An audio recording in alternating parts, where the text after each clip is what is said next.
Thank you. Thank you so very much. I will keep to the criteria of staying as succinct and as brief as possible. We have experts here. Thank you so much for sparing your time.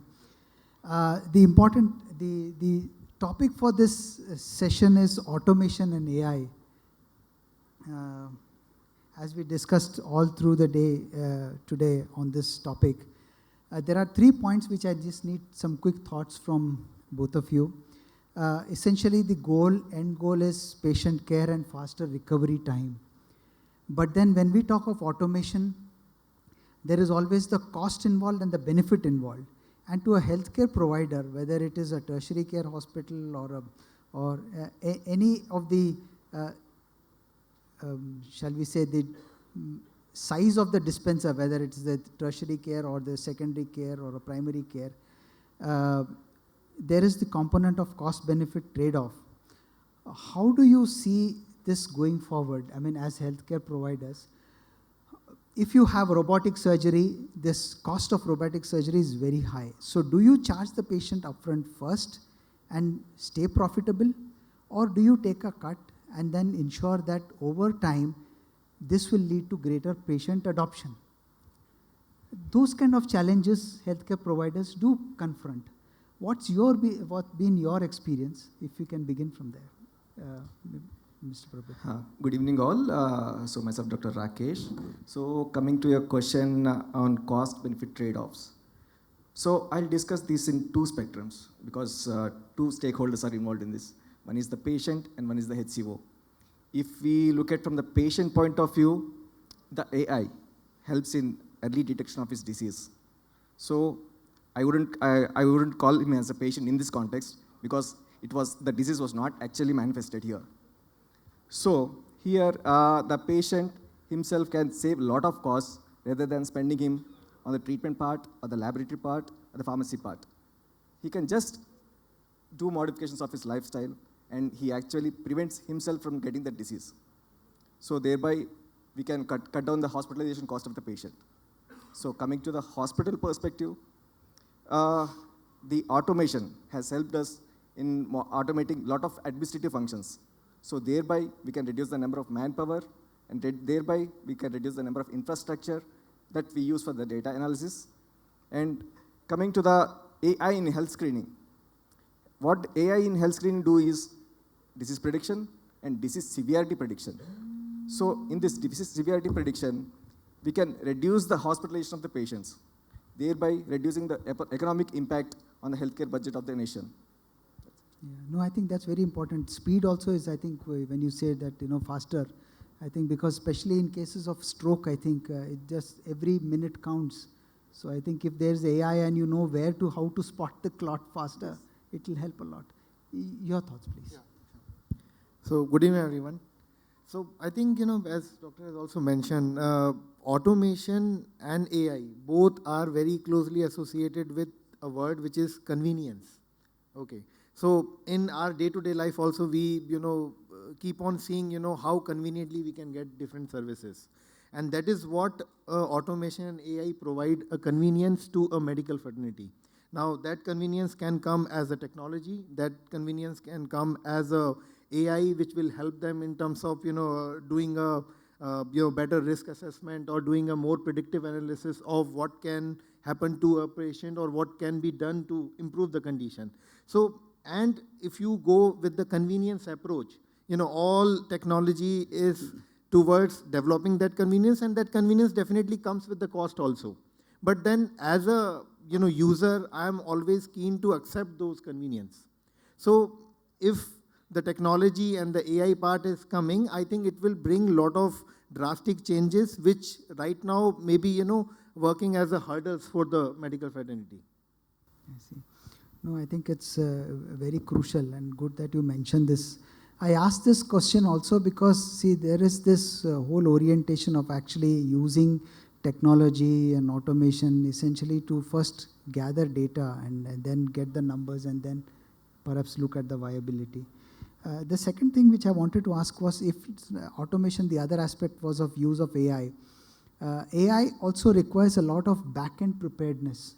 While the number of people will reduce, I think, because you have the machines. But then the back end and the talent reorientation towards this kind of a system. I mean, the government is now talking of digital health records. We are still to reach the stage where we can sync in records, record sharing and all. We still have to reach there. But smaller hospitals talk of cost involved and all. But on this transition, how do you see your own organizations? How do you see the staff and especially the nursing community or whether the paramedics being roped in to stay in sync with this transition? What do you see as 2 or 3 things which definitely needs to be done and ramped up faster? That's really a challenge for us. That's a good question. Actually, with the growing need of ML or AI in the healthcare, there's also increased need of training of the clinical staff. That includes doctors as well as nurses. Because these doctors or nurses, they should be trained first in the AI and they should get a grasp of this idea behind the AI because they also have to see the risks involved with it. Because here the risk can cost a patient's life. So they should be trained enough. And I also suggest that this training of AI, ML or NLP or robotic process automation should be involved from the medical schools or the nursing schools because the future belongs to AI. They should be trained from the beginning, not from on the patient side. They should be trained from the beginning. And I think the other point which I feel about the automation and AI is that the key role or the key agenda of automation is to bring more effectiveness or efficiency level at the the usage level. So as we see that we really need to do a lot of trainings, a lot of hands-on for the medical staff, but on the other side, the overall requirement of automation is basically to bring more efficiency in the whole process, and that is definitely automation bring. So, for example, if we see, there are studies which says that in you can say the healthcare premises, 83% patients they always complain that the poor communication is basically the key parameter for a bad experience, the patient experience. Now, if you use automation and you do scheduling or if you do various kind of appointment system for the doctor, then you bring efficiency at the administrative level also and for the doctors also. Yeah, that is true, of course. And the reason I ask this is because, see, like the previous speaker mentioned about the use of NLP, computer vision. No, that is the lingo and the language being talked about by engineers today. You go to any computer science engineer today who's working in, say, any of the imaging companies, that is the language they're talking of this. But we have to get the traditional staff actually reoriented to work in sync with this. So must be a huge challenge. Very quickly, two more points, if I can, just get. I was just writing down some of the points to, check is the domains that you see more automation and AI now, because it's very different. Like if we talk to engineers, they say wherever there is imaging happening, we will be able to use AI. That's a simplistic answer an engineer gives us. So, which are the domains where you see, for example, I think the 3D use of 3D. For organ transplants tomorrow, maybe that, or maybe I was just wondering whether perhaps it has to do with the way we look at just the verticals. Where do you think, as the immediate changes you are beginning to see, and where you see more depth happening in this? We have seen much use of AI in radiology initially, wherein the image analysis was done. And especially during the COVID pandemic, wherein we have a lot of CT images and radiograph images, we have dumped it to the AI module, and they helped us to do the image analysis for the further patients. And coming to the strokes, and there were a lot of patients who got predicted of strokes because of this implication of AI. And coming to your question on organ transplant, it's still under the research level, wherein it is being explored for the donor-recipient matching, and the risk of non-adherence of the patient to the transplant, and the treatment regimen for the post-transplant patients. It is still under the research level. I can call it as a hype as of now for the organ transplant because of the complexity of the organ transplant involved in our country. It requires a couple of years to be implemented in the organ transplant. So as of now, I would suggest it is doing a good job in radiology, neurology, and cardiology, wherein we have personally witnessed. And in coming to the onco, the AI really helped us in detecting the primary source of the cancer. Like still now, we are being confused with the cancer which we detected. Is it actually a primary or the secondary? So the AI helped us in detecting the primary cancers. Okay, so there you are not referring to use of genomics there. You're just referring to just that AI seeing more cases and therefore being able to analyze faster. It's much of machine learning than AI here. Okay, I see. Your sir. Yeah. So I think in my opinion, first of all, if you see, the AI is definitely bringing a lot of drastic changes in terms of highlighting the risk factor associated with a lot of medical problems. So for example, if we see what kind of a trend a cardiac patient shows.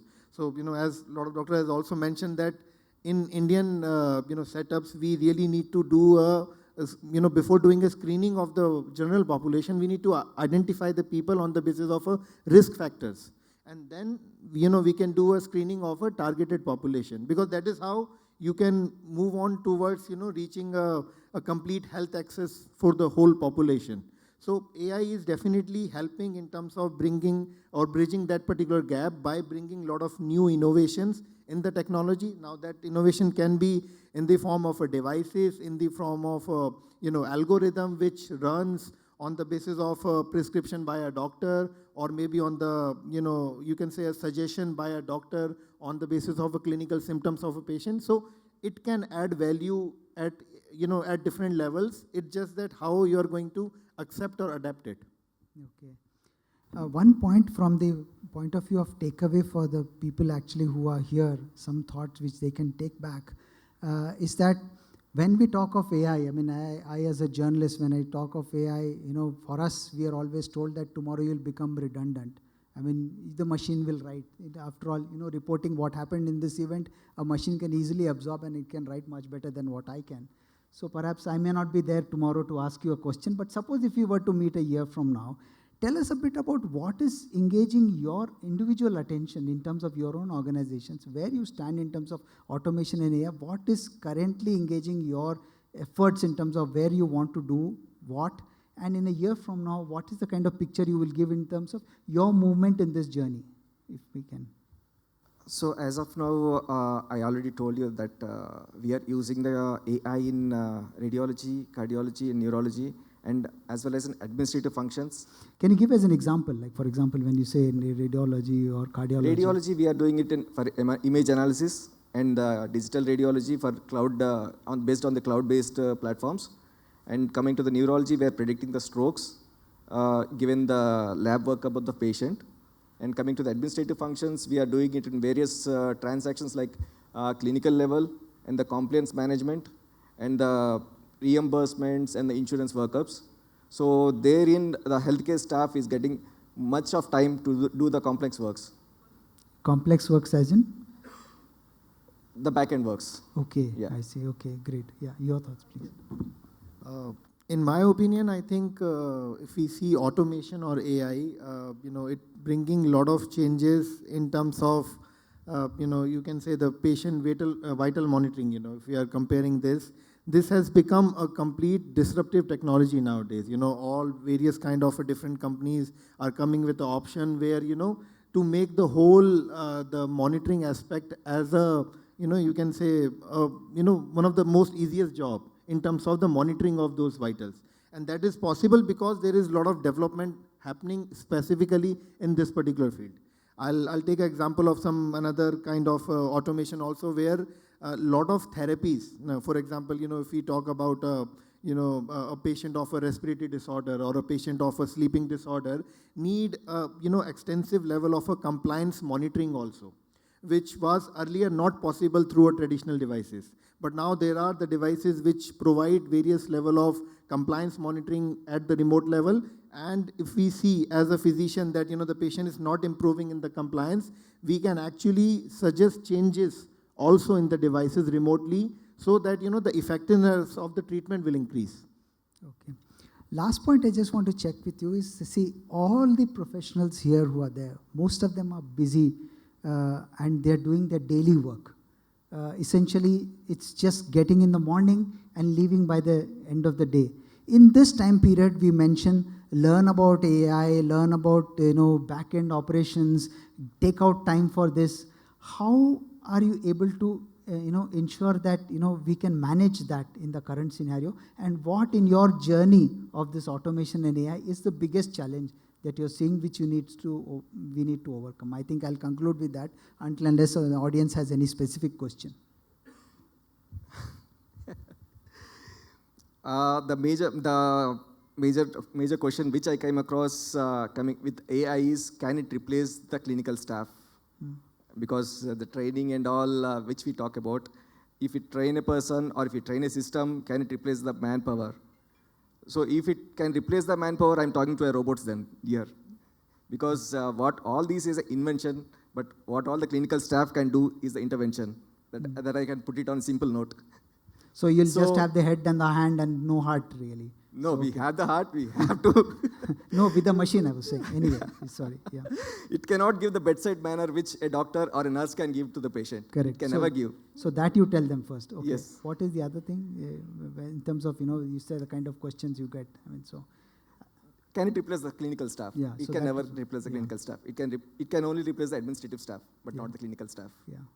But about your thoughts in terms of this, getting this regular people, they are day jobs. Exactly. Day jobs, they are just ensuring that this patient who has come, suppose I am a patient there, to see to it that I go out alive from the hospital. That is the job.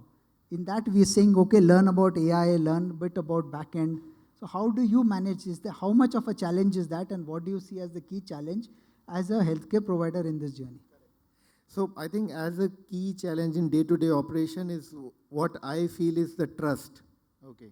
So in terms of, accepting the trust level that, yes, this device will basically tell me the exact reading, or it will help me in terms of, deciding what kind of a treatment need to be given to a patient is, this whole process takes a lot of time.